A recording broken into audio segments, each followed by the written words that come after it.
Kita bayangkan misalnya dua musisi dari kelompok yang disebut The Punk ini menemukan istilah bayar polisi. Tetapi yang lebih otentik mereka bisa menemukan istilah jadi polisi, bayar polisi.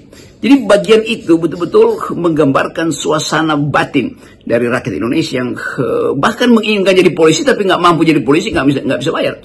Jadi kalau grup Sukatani ini mengatakan itu disebut sebagai hinaan, bukan. Kita mesti baca itu sebagai keinginan mereka untuk jadi polisi, atau saudara mereka jadi polisi, atau adik mereka keluar jadi polisi, tapi tidak mungkin karena harus bayar.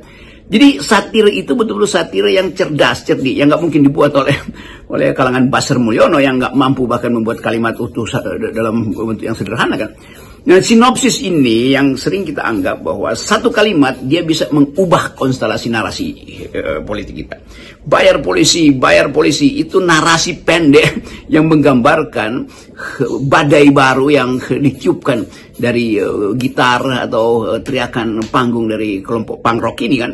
Nah, itu yang kita sebut sebagai gejala counter culture yang justru dipelopori anak-anak muda. Jadi bertemulah sebut aja satu kimia baru dalam kebudayaan.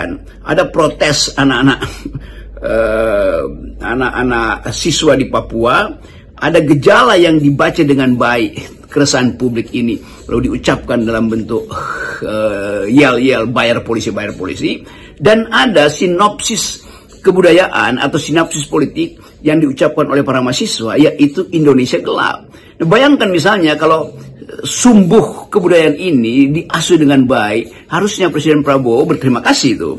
Dan itu yang kelihatannya masih ditahan oleh rejim ini untuk mengakui bahwa memang Indonesia gelap, memang ada masalah yang lebih eksistensial di Papua, memang ada kebebasan ekspresi yang terhalang selama pemerintahan Jokowi. Kan itu harusnya yang jadi bahan pembicaraan di dalam kabinet Pak Prabowo, karena culture matters ini betul-betul sangat serius loh. Kita tahu bahwa Indonesia diasuh di dalam satu tata cara berbahasa yang kadang-kadang sangat simbolik, itu satir, peribahasa, gurindam, semua itu dimaksudkan untuk kritik. Jadi jangan anggap bahwa kritik itu berbahaya. Kritik adalah vitamin untuk menghasilkan atau menegur mereka yang kekurangan vitamin demokrasi itu.